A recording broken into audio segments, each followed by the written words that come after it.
Hello, I'm Annette Young and welcome to the 51%er show about women reshaping our world. In this special edition, we're asking whether feminist pornography is itself a contradiction in terms. Coming up, we head to LA where a small but growing number of filmmakers are starting to make porn which aims not to portray women in a degrading fashion. Also, we'll be talking to Mackenzie Peck, the founder of the feminist porn math magazine, who believes the industry needs to move with the times. And with access to adult films thanks to the internet reaching an all-time high, we take a look at the impact it's having on teenagers when it comes to sexuality. So let's face it, pornography is a highly polarising issue, but the reality is that more and more people than ever before are watching porn online and for free. This despite others who would like to see it disappear altogether. Yet with 1 in 3 women estimated to watch porn these days, there's a move now to create female-friendly product, as our team in LA found out. It's no crazy spanking, no choking, none of that. It's like literally just sex you would have at home. 8 years ago, Jackie St. James left her job in advertising to become a porn director. She now makes adult films designed for a female audience. Action! Far from the traditional storyline with a dominant male and submissive woman, so-called feminist porn has strict, respectful rules. I want to make sure that all of my films have a strong message that is positive for women. And I also do not ever allow there to be degrading talk to the woman at all in any capacity, ever. I'm just completely against that.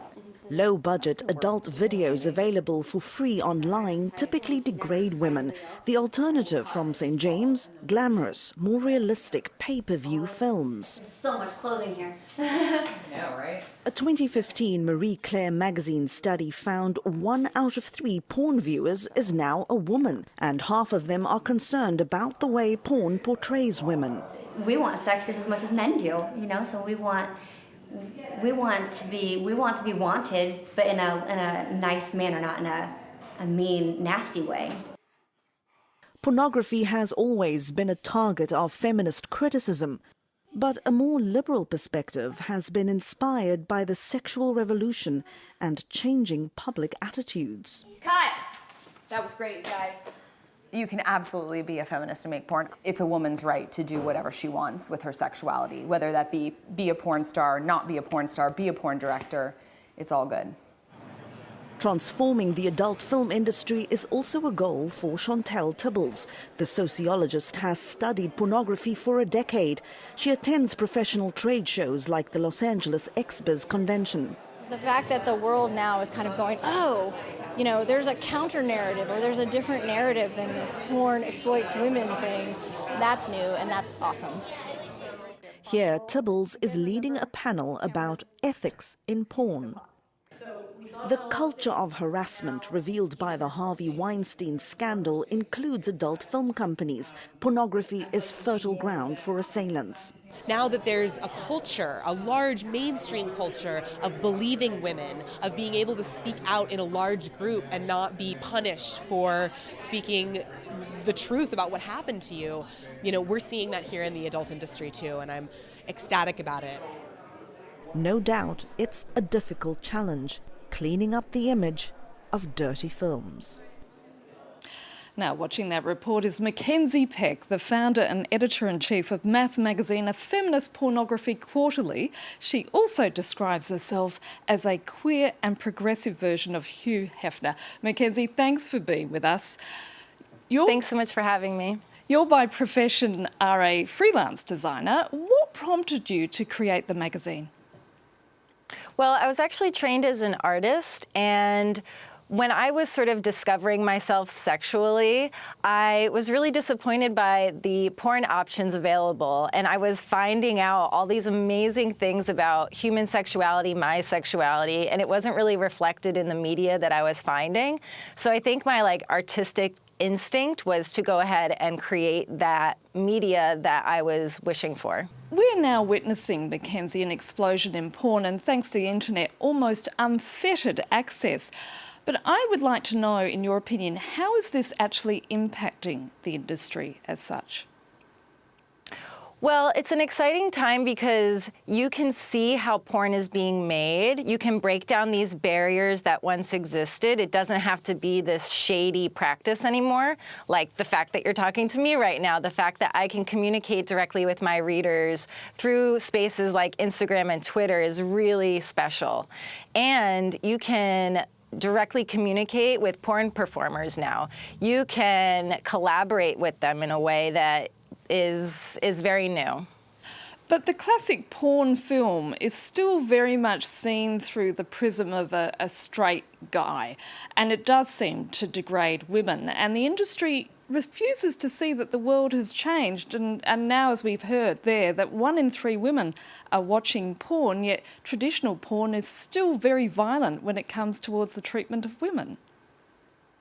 There's an amazing movement that I'm proud to be a part of where women and non-binary identifying people are creating the media that they want. You know, similar to my story, other people are really eager to change that ratio of like violent imagery, triggering imagery, and imagery that like reinforces sort of stereotypes that don't really help anybody. You know, I think men are just as oppressed by sort of violent mainstream porn as women are. They feel like they have to behave that way because that's how porn stars are, and it's just not the case. But people like you are still in the minority, though, aren't you, within the industry?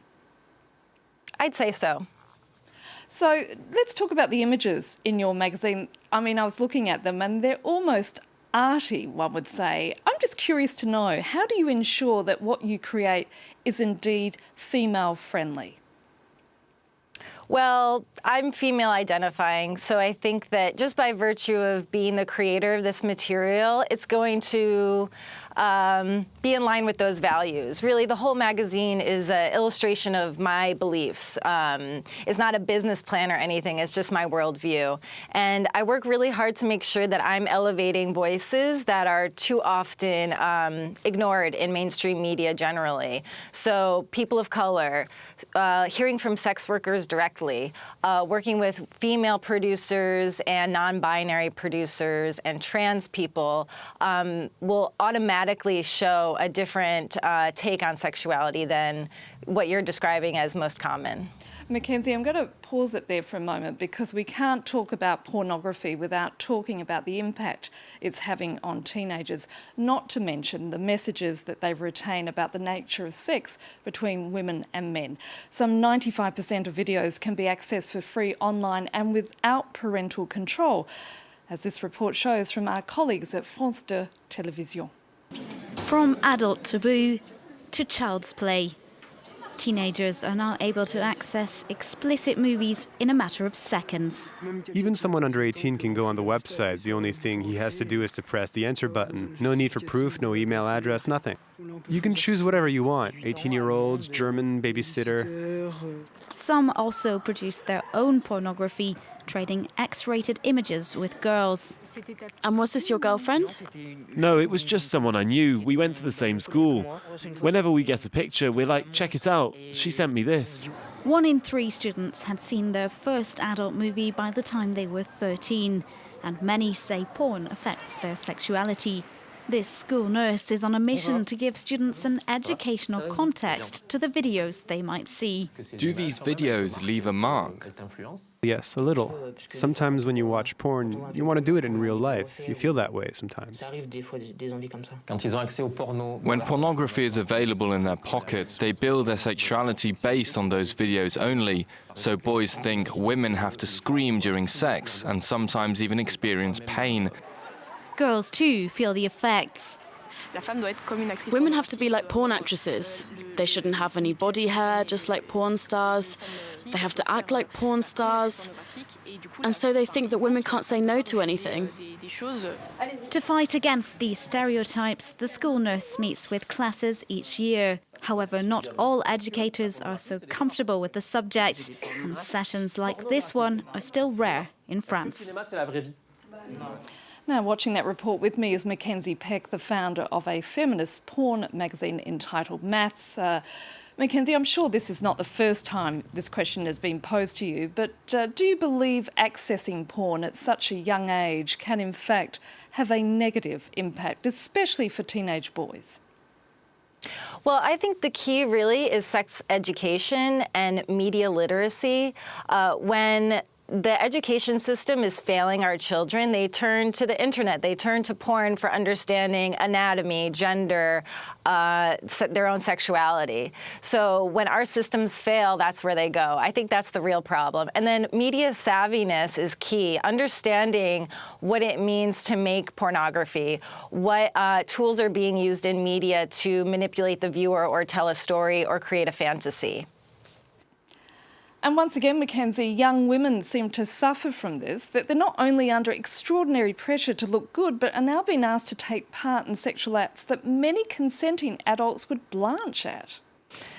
Yeah, it breaks my heart, honestly. I think creating a society where we can talk about these things openly is really essential, and it helps us understand things like consent and establishing boundaries. You know, a lot of adults today even have a hard time talking about these things, never mind youngsters. Mackenzie Peck, we're going to have to leave it there. Thank you so much. Thank you. And that's it for now. You can connect with us via our Facebook page, that of course being France24.51%, or do send us a tweet at _51%. Thanks for your feedback so far. And yes, please do keep those story ideas and suggestions rolling in. So until our next show, bye for now.